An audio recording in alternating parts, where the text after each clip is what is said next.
Oi, gente, estamos começando mais um Doutora Ju Sem Filtro. Hoje temos o prazer de ter o Dr. Tomás Albuquerque, um amigo do coração, que a gente se conhece desde a época que Tomás era estudante, né, maravilhoso, infectologista, para falar com a gente sobre essas infecções que a gente está tendo em grande demanda, né, agora, principalmente pós-carnaval.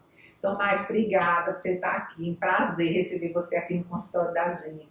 Queria que você se apresentasse, né, e falasse um pouquinho sobre você. Oi, João, prazer estar aqui. Primeiro de tudo, obrigado pelo convite. A gente tem uma relação muito antiga, né? E depois aí, durante o desenrolar da nossa conversa, a gente fala um pouco mais sobre nossa relação. Bom, eu sou médico infectologista clínico, né? Atuo aí na rede pública e na rede privada, aqui em Recife, né? Sou da Universidade de Pernambuco, trabalho no Hospital Universitário Oswaldo Cruz como médico infectologista e também trabalho na rede privada, né? Tanto na infectologia clínica propriamente dita, mas também numa área de gestão e controle de infecção, né? Nos hospitais aí da rede DOR, aqui na Regional Pernambuco. Minha gente, ele está apenas nos maiores hospitais daqui de Pernambuco, coordenando o serviço de infectologia. Minha gente, é uma sumidade. Vocês não sabem, não. Mas é por isso que eu trouxe ele para perguntar, né, falar um pouco para a gente sobre essa questão das infecções, que a gente está vendo muita gente com infecções pós-carnaval, né? Então, assim, muita gente, às vezes, doutora, eu tô gripada, né? Hoje o pessoal que está gravando aqui com a gente está todo mundo gripado, né? Então, assim, eu queria que você falasse, mas quais são as principais infecções que vocês atendem, assim, no dia a dia pós-carnaval? O que vocês têm visto mais? Então, bem importante e pertinente esse período dessa conversa, né? Pós-carnaval é um período aí de muita aglomeração, onde várias doenças podem acabar sendo, a transmissão pode ser facilitada durante esse período, né? Sobretudo as infecções respiratórias, né? As infecções virais, principalmente, aí a gente vem observando desde o início das primeiras semanas epidemiológicas do ano, um aumento crescente do número de influenza e poucos casos de Covid, mas também outros vírus respiratórios, né, principalmente o rinovírus. E aí, curiosamente, nas últimas 2 semanas, que coincidem com o período carnavalesco, a gente já observa um aumento do número de atendimentos nas emergências públicas e privadas e também de pacientes precisando de hospitalização. De internamento. Por conta de infecções virais, de síndromes virais respiratórias. Esses internados são descompensações, eles estão internados por quê? Na grande maioria, naqueles pacientes de maior idade, né, pacientes que têm doenças crônicas, comorbidades, né? Cardiopatias, pneumopatias, que diabetes, nesse período, né? Diabetes, hipertensão, que evoluem com um quadro gripal e eventualmente precisam de uma avaliação, né, no hospital e internação por esse motivo também. Então, é um período realmente interessante que a gente observa realmente essa coincidência, né, do período carnavalesco, onde a gente tem muitas aglomerações em vários locais, sobretudo aqui na nossa cidade, né, que respira carnaval. Não, aqui é não é só na semana específica, desde dezembro, né? Desde o Réveillon, que a coisa já está na folia. E aí, assim, tornam as pessoas mais vulneráveis, né? Expostas e também vulneráveis. Sabe? Até porque no carnaval a gente tem aí um período ainda de verão, muito calor, onde a gente tem, né, nas festividades ali dificuldade para estar o tempo todo se hidratando, come de qualquer jeito, às vezes na rua, né? Então não tem aquela coisa de respeitar muito bem o repouso do corpo, né? Então somente aqueles foliões raízes, né? E vão pro Minha gente, ele é folião, vocês não sabem não. Olha, cada dia de carnaval tava com uma roupa diferente, que eu vi no Instagram dele, de Fatinha, a esposa dele, minha amiga, maravilhosa, beijo Fatinha. Minha filha é combinadinho, Fatinha com ele, olha, brincou carnaval, que é folião, né? Eu também, minha gente, a gente se encontra nas baladas do carnaval. Mas tirando essa parte dessas infecções respiratórias, a segunda mais frequente para vocês na infectologia, qual é? Então, tirando os quadros respiratórios, que são a maioria é respiratória, inclusive, né, diga-se de passagem, todas as faixas etárias, mas aí também as doenças gastrointestinais, né, as gastroenterites, tanto virais quanto as bacterianas, somente aí relacionadas à intoxicação alimentar, enfim, também são motivos de atendimentos nas emergências e também no consultório, né, de pessoas que desenvolvem infecções aí relacionadas ao trato gastrointestinal, né?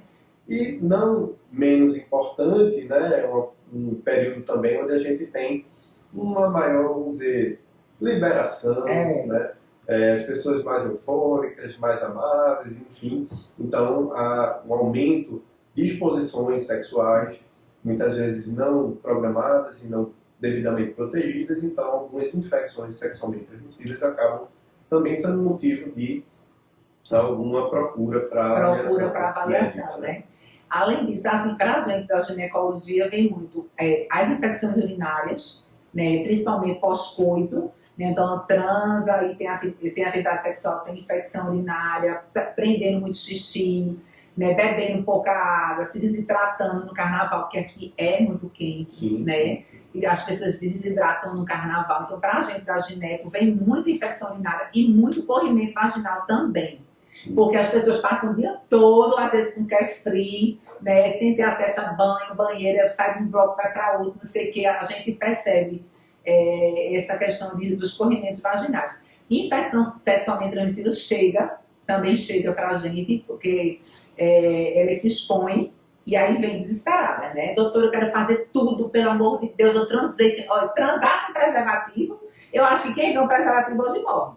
Porque, assim, a quantidade de mensagens, doutora, transei sem preservativo, eu não sei, eu não consigo entender, na minha cabeça, eu não consigo entender, eu não sei se porque nós fomos de uma geração que vários artistas morreram de HIV, então a gente foi criado numa geração que tinha medo de HIV. Hoje, eu queria até saber isso de você, se você percebe isso no seu dia a dia de ambulatório, de atendimento, as pessoas perderam o medo e elas estão transando loucamente, sem preservativo, né? Inclusive a turma nova, que é o que mais me preocupa, né? Que assim, você vê começando a vida sexual, sabe, tem acesso à informação, a celular, a informação, e elas transam sem preservativo. Você percebe isso também nos seus atendimentos, assim, essa questão do preservativo?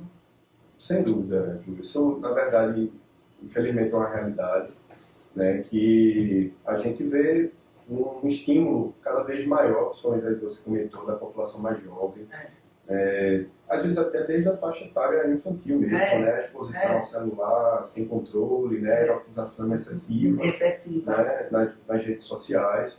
Né? Então, a tendência, inclusive, ao início da vida sexual muito precoce, né? Entre os adolescentes.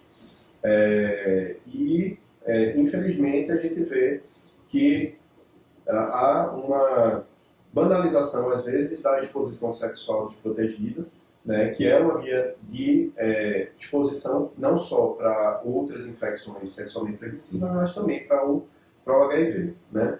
E não é uma doença que está extinta da nossa... Pelo contrário, né, ela faz parte do dia a dia continua recebendo da nossa atividade profissional, né, enquanto infectologistas. A gente tem, inclusive, dados assim, epidemiológicos do Ministério da Saúde, o último boletim de HIV/AIDS no Brasil, 2020, publicado em 2025, mas referente aí aos dados de 2024, e quase 40 mil novos casos notificados no país. Gente, é muita coisa. Né? Então, assim, a gente continua tendo um escalonamento de infecção, embora não só hoje tenhamos os métodos de barreira. Né, os preservativos como forma de prevenção, e na verdade a gente hoje em dia inclusive fala num conceito muito mais amplo, que a gente chama da mandala de prevenção, onde você tem não só os métodos de barreira, mas também medicamentosos, né, profilaxia pré-exposição, a famosa PrEP, né,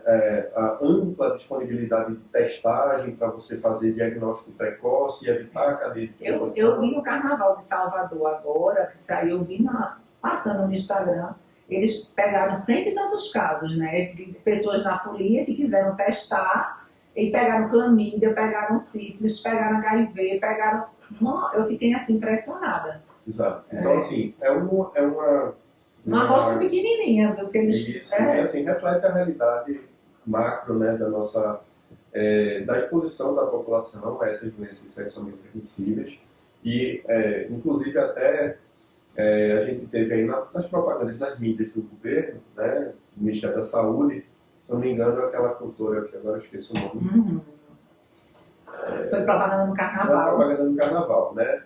Desculpe aí se eu estou esquecendo Não, o nome tem dela, nada não. mas ela inclusive fala de forma muito abrangente, muito oportuna, de todas as oportunidades de prevenção, de autocuidado, não só dos métodos de barreira, não esquecendo a importância do preservativo que a gente via nos carnavais de 10, 15, 20 anos atrás, né? Até nos outdoors, assim, usa camisinha e tal. Hoje em dia a gente vê isso menos. Mas aí na propaganda desse ano a gente viu voltar um pouco essa importância dos métodos de barreira, além das outras medidas do autocuidado, da testagem e também da utilização das medicações preventivas, né, das profilaxias pré-exposições. Em relação ainda nessa época, que além dessas doenças infecciosas... Gabi Amarante, sim, lembrou. Em relação a essas arboviroses, porque também quando começa a chuva, começa a juntar água, né? A gente ainda está tendo, além dessas infecções respiratórias, o inseto está trabalhando um bocado, viu, minha gente? Vocês estão vendo, né? Não tem entrega, não. Quando o negócio melhora, vem outro bicho, e lá vão as infecções, né? Não tem trégua. Mas em relação às arboviroses, como é que está essa questão de zika, chikungunya, dengue, como é que está isso aí? Então, também é um período que a gente vai começar a identificar, né, um maior número de casos, de atendimento, de hospitalizações, enfim, pelas arboviroses, até porque a gente também está num período de transição climática. Aí, exemplo do carnaval, a gente teve aí um baita tromba d'água na véspera do carnaval, né? Até apreensivo, será que o galo sai?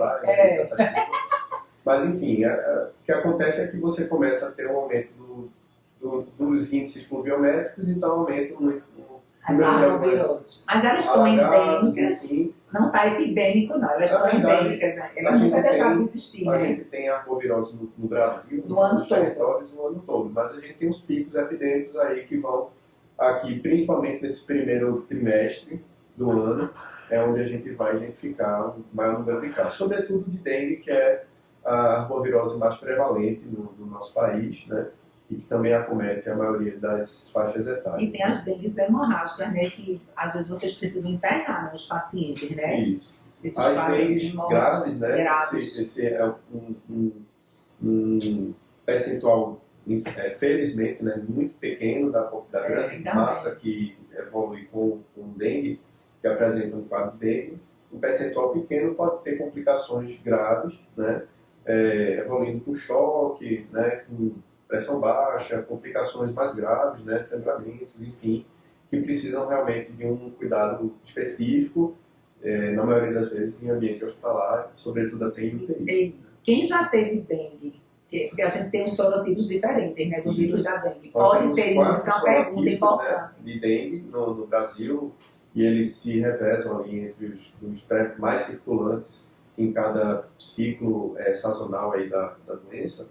A gente sabe que a exposição prévia ao vírus da dengue, né, uma doença prévia, uma dengue prévia, predispõe a um quadro mais grave. Uma segunda exposição, né?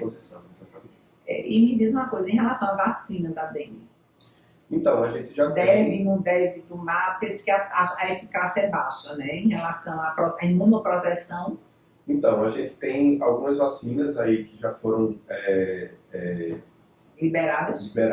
A Qdengue, inclusive a vacina da dengue mais recente, onde a gente tem estudos até a população de 60 anos, tá? A gente teve no período de vacinal aí para uma população específica, né? Geralmente a população da faixa etária até 14 anos, se eu não me engano, onde foi o Ministério da Saúde escolheu essa população, uma população de maior risco e que estava mais associada a complicações, né? E aí é uma vacina que ela é liberada, né, pelos estudos, né, pela própria Anvisa, para pacientes até 60 anos.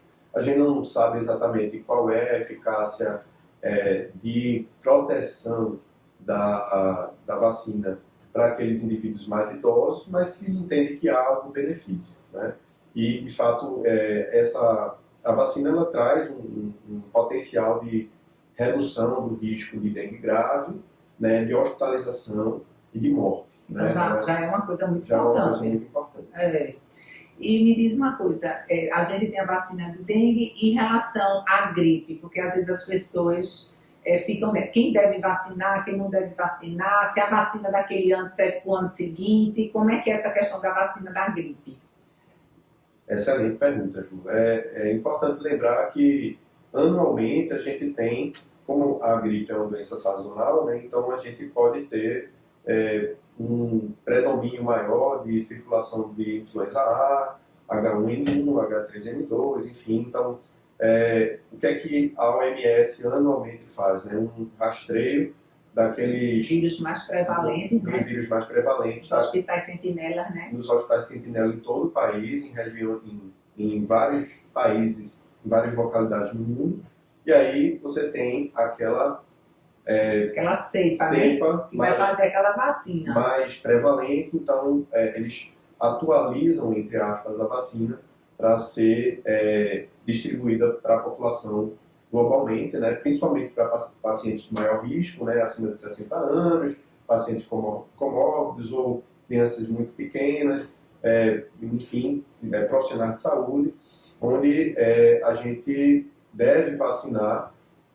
Geralmente essa vacina do ano, ela está disponível a partir do mês de abril, né, na rede pública, né? E também na rede privada, né, naquelas vacinas tetravalentes, enfim, disponíveis aí. Por que não começa essa vacinação antes, já que a gente sabe que depois do carnaval tem esse surto tão grande? Eu acho que é questão logística mesmo, né? Para distribuir. De distribuição, de produção da vacina e tudo, né? Porque seria ideal, né, se fosse antes. Se a gente conseguisse casar... janeiro, todo mundo se vacina, né? Exatamente. Porque quando fosse aglomerar, estava com uma rede de proteção, muita gente imunizada. Exatamente. Mas é uma vacina que ela, na verdade, é para global, né? Então, realmente é indicada aí e distribuída globalmente. Né? E a importância, né, de chamar a atenção para isso, sobretudo nos pacientes idosos, teimosos, né? Meu Deus! Que não gostam de vacinar, ou que uma luta! Né, suas, vamos dizer assim, conceitos prévios, né, equivocados do real benefício das vacinas, né? É uma vacina, a da gripe especificamente, deve ser mandatória, replicada anualmente. Tem também a vacina do herpes zoster, né, a partir de 50 anos, né, que é outra guerra também, que não tem no SUS, não é uma vacina barata. É uma vacina de um custo maior, né, duas doses. Né? Então, realmente pesa um pouco, né, no custo, mas é uma vacina importante que traz aí para populações específicas um benefício grande em redução de morbidade associada aos zoster. Eu queria saber, com relação às vacinas pneumocócicas, que é outra guerra para o povo vacinar, né? Do mesmo jeito que às vezes eles não querem vacinar de gripe, de zoster, né? Porque eu acho que ainda tem alguns bloqueios com relação à vacinação. Eu queria que você falasse quem deve tomar vacina pneumocócica e qual deve ser a vacina. Então, a gente tem aí algumas vacinas disponíveis, né? Tanto na rede pública quanto na rede privada, né? A gente tem vacina 13 valente, vacina 23 valente, polissacarídica.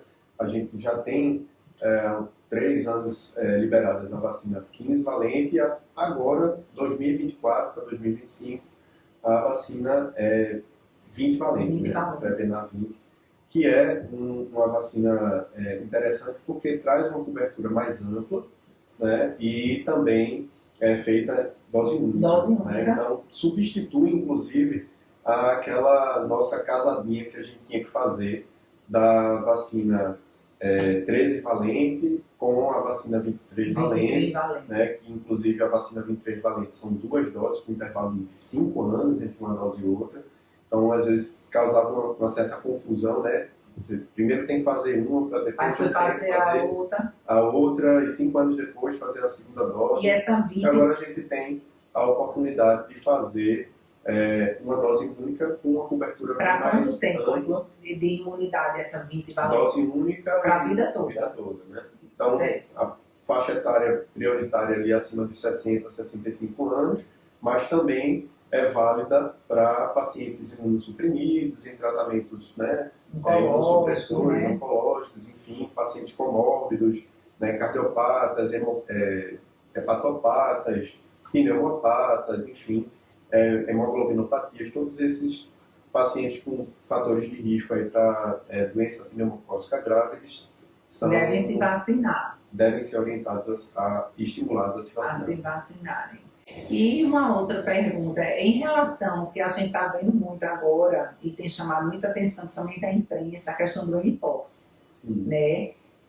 Como é que está o cenário hoje no Brasil? É preocupante? A gente vai ter aí uma epidemia nacional? Como é que está essa questão do mpox no Brasil?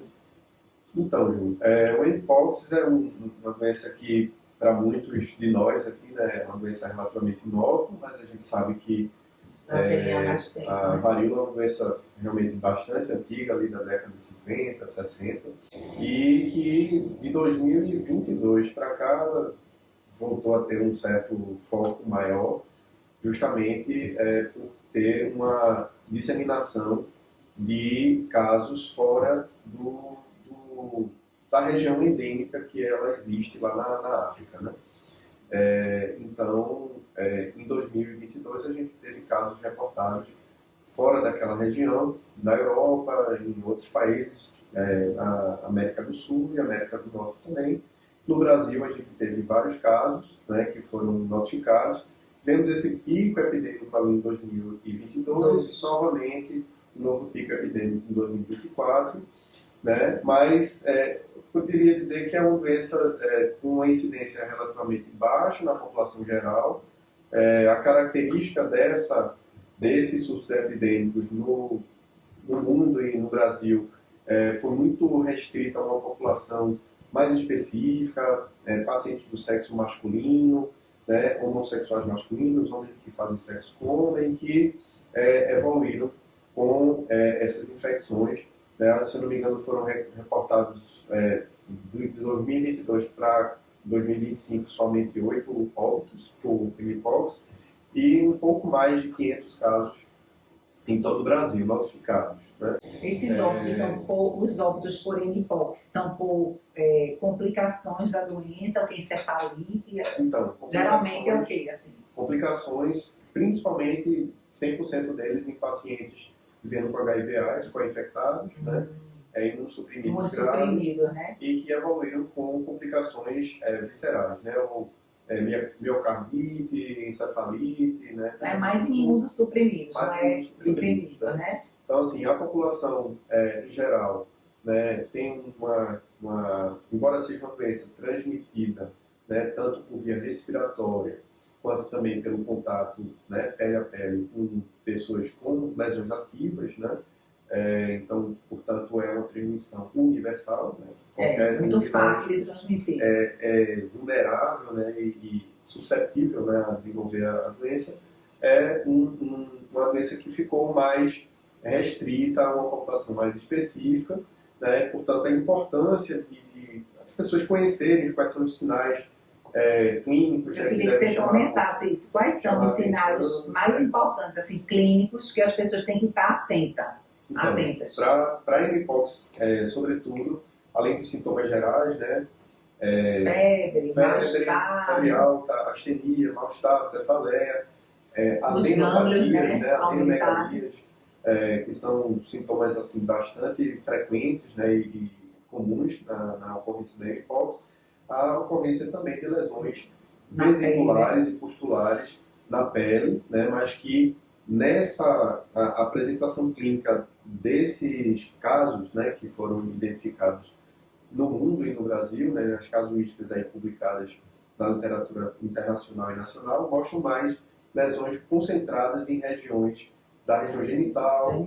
Né, peniana, né, lesões uretrais, lesões perineais, proctite, também todas essas lesões foram descritas em mais dessa região, concentrada na região genital. Por isso, inclusive, uma maior facilidade da transmissão através de relação sexual. Né? O contato é muito íntimo, né? Apesar de não ser sexualmente transmissível, né? Mas o contato é muito íntimo, né? Classificada, até para a gente não trazer aí uma conotação, né, de Um IST, né? de uma IST e tornar meio mistificar, né, aquilo que é só Sexual, doença sexualmente transmissível, é. não é, né, mas que existe sim essa maior propensão da disseminação também através da atividade sexual. E assim, lembrando que essas lesões que ele falou é como se fossem umas bolinhas na pele, né? Isso. Separadas São da lesões que são lesão, né? semelhantes à lesão da catapora. Parece uma né, catapora, né? Então, elas têm, inclusive, uma evolução. A lesão, a Parecida, característica né? da lesão, ela começa com um Uma eritema, uma bolinha, manchinha, depois ela vira uma pápula, uma lesão elevada, depois ela vira uma vesícula, né, que é feito uma bolinha, né? como se fosse uma bolha, né, só que com um diâmetro ali menor do que 1 centímetro, e aí que podem se distribuir em vários locais do corpo, né, não respeitando aí uma região específica, mas coça, são pruriginosas, né, e a evolução dessa lesão é ela secar, né, ela murchar, fica aquela casquinha, né, que é a crosta, e depois a revitalização, a lesão realmente desaparecer. E aí o importante nessa questão evolutiva da lesão é que a doença é transmissível até que todas as lesões elas se tornem epitelizadas, né? Isso é importantíssimo. A fase, inclusive, de crosta ainda é uma fase de transmissão. Então, a doença ela pode transmitir por semanas. Né? Até, às vezes, ideal a pessoa ficar isolada, né? Dias. Teve então, ficar isolada, né? Realmente requer uma orientação muito assertiva do paciente que está com a doença, né, de que ele precisa estar isolado, ele precisa não estar circulando, trabalhando, enfim, para evitar a disseminação da doença. A gente tem casos aqui em Pernambuco registrados? Tem. Não vou saber te dizer números, mas assim, internados não, já a maioria tem casos internados. Teve casos internados? Temos alguns casos internados na rede pública e na rede privada também, né? Temos a oportunidade de acompanhar esses pacientes. Muitos assim com complicações como essas, né? Proctites e complicações urológicas importantes, foram os motivos principais aí das hospitalizações. Das hospitalizações, né? Mas realmente a gente teve, não é comum, não é frequente, né? Mas a gente está entre nós. E assim, o tratamento, né? Que é mais sintoma, não tem uma coisa específica, né? Você trata mais os sintomas, não é isso? Ou você tem algum tratamento específico para a mpox? Existe tratamento específico antiviral, tá? Mas para a grande maioria dos casos, que não se configuram com nenhum critério de gravidade, que necessitem internar, né, eles são conduzidos apenas com remédios sintomáticos, assim como a gente... Para febre, para dor de cabeça... Tratamento das lesões, né? Tratamento tópico, né? E controlar o prurido, sintomas como febre, dor e tudo mais, com sintomáticos, mas não há uma recomendação formal de prescrição de antivirais, né? Existe uma medicação que é de detenção, inclusive, do Ministério da Saúde, a gente não consegue disponibilizar essa medicação para... Não vai ter numa farmácia, né, minha gente? Não vai ter numa farmácia. Que é o Tecovirimat, que é uma medicação específica, a gente já teve a oportunidade de utilizar, principalmente na rede pública, em paciente grave com mpox, mas não é uma indicação clínica comum e frequente, né, da gente indicar. Exato. O mais importante é a gente saber que é uma doença que é importante ser reconhecida precocemente, portanto, aí os sinais que a gente comentou, sinais, sintomas gerais, febre, astenia, dor de cabeça, as adenomegalias e as lesões cutâneas, né, numa população que, em geral, precisa estar mais atenta, né, são aquelas pessoas que têm relação sexual desprotegida, geralmente são pessoas que têm outras ISTs recorrentes, são pessoas que vivem com HIV/AIDS, né, infecção pelo HIV/AIDS. E a vacina não está indicada para essas pessoas, não? Exatamente. Então, a recomendação do Ministério da Saúde vacinar esse público. A vacina, né, que é uma vacina dinamarquesa, inclusive, a Jynneos, que é uma vacina dose única, onde você deve vacinar a população que é Mais predisposta. mais predisposta, né? Pacientes vivendo com HIV, geralmente imunossuprimidos, então são pacientes vivendo com HIV que têm Tem imunossupressão, né? imunossupressão documentada nos últimos 6 meses, então ali um CD4 menor que 200, né? Pacientes que têm, além disso, né, que foram expostos a pessoas que tiveram.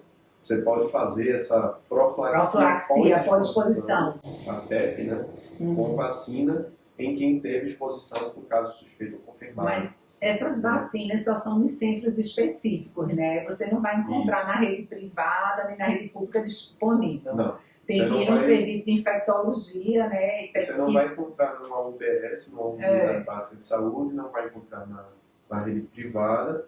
É uma vacina que está em centros de atendimento especializado, né?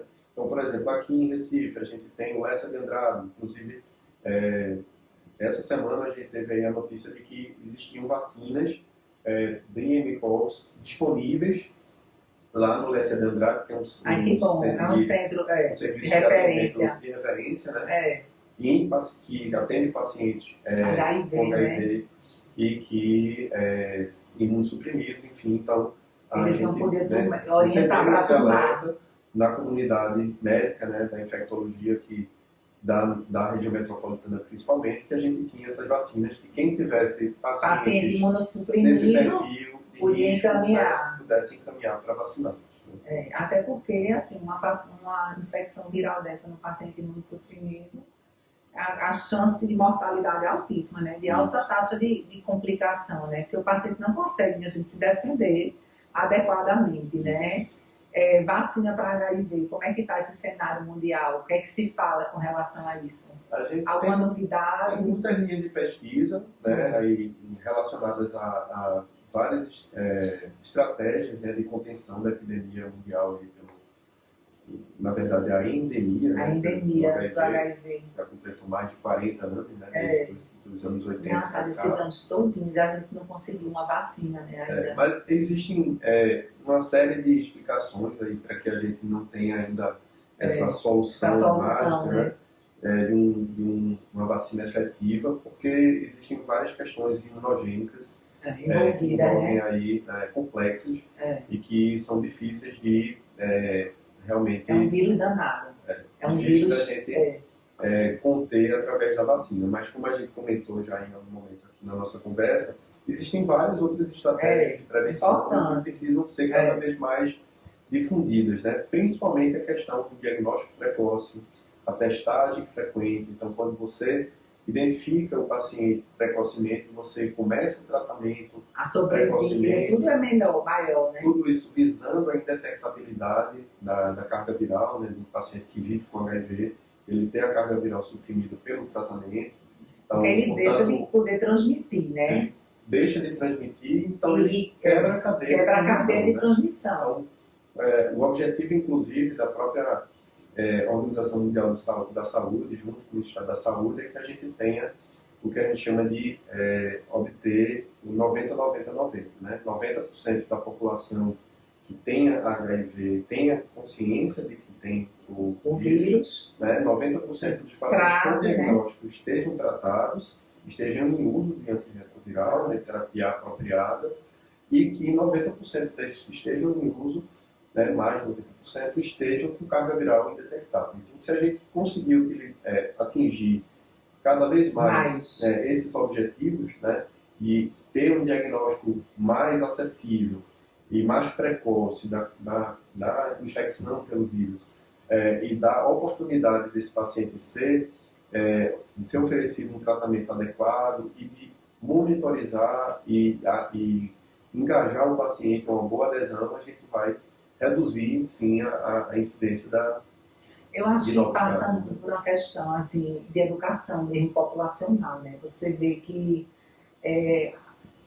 a minha sensação é assim, existe a propaganda, existe nos postos de saúde os preservativos, né?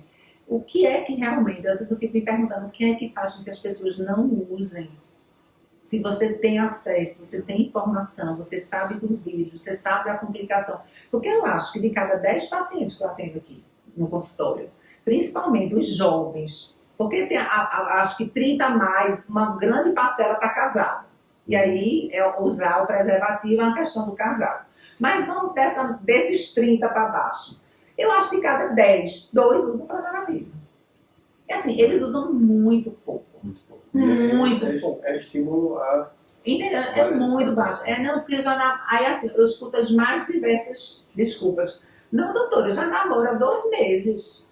Assim, aí eu começo a passar sorologia para os pacientes. Eu disse, como é o nome do seu namorado? Converse com ele, veja se ele quer fazer um teste, né? Ou então ir por urologista, fazer uma... Urologista, doutora, você não, veja, você está transando, você precisa, faça o seu exame, você vai chegar com ele, a minha doutora disse que você precisa fazer esses exames aqui, peça ao seu médico.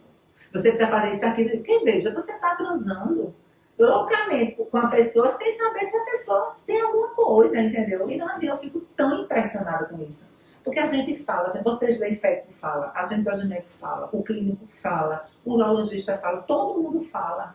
Né? A internet está aí, disseminando informação e as pessoas não usam. Ela tem que vir da base, né, da escola pois é. Também a conversa sobre isso, na iniciação sexual dentro de casa, a conversa com os pais, né? Tudo isso precisa ser... E o aconselhamento de um profissional de saúde é fundamental, né? Nas unidades básicas de saúde, a gente tem não só o profissional médico, né, mas que tenha essa abordagem de trazer a importância do autocuidado, da importância da prevenção de várias doenças, né, sobretudo aí as doenças, as infecções sexualmente transmissíveis, mas de todos os outros desagravos. Né? Minha gente, o assunto está palpitante. Mas precisamos encerrar, né? Infelizmente, precisamos encerrar. Eu queria que você desse assim, uma mensagem final com relação a tudo isso que a gente conversou. Qual era a mensagem que você queria deixar assim, para as pessoas que estão assistindo esse podcast? Então, Ju, a oportunidade da gente falar sobre vários assuntos importantes, né? Que o carnaval, na verdade, é um gancho para a gente falar sobre essas doenças, sobre né? Todos esses riscos que a gente tem aí, não só individuais, mas também populacionais, né, risco de epidemias em algumas situações, de algumas doenças, sobretudo aí as infecções respiratórias. A importância da gente estar sempre voltado a uma postura mais preventiva, de aderir a medidas de prevenção, não só farmacológicas, vacinas e tudo mais, mas medidas de hábitos de vida mesmo. Né? Então, hábito saudável, né? Praticar exercício, uma boa higiene do sono, hidratação adequada, alimentação balanceada, controlar as doenças crônicas, tudo isso vai fazer com que a gente se municie, né, de armas contra essas infecções que podem, né, nos ameaçar, né, mas que com todas essas estratégias a gente consegue aí, reduzir o impacto dessas infecções, não só, como eu falei, individualmente, mas do ponto de vista populacional. Bom, minha gente, tá aí nosso podcast maravilhoso, com muitas informações. Se você gostou desse vídeo, curte aqui a gente, compartilhe, mande para várias pessoas, que as pessoas precisam estar informadas sobre tudo que está acontecendo, né? Um beijo e até o próximo podcast.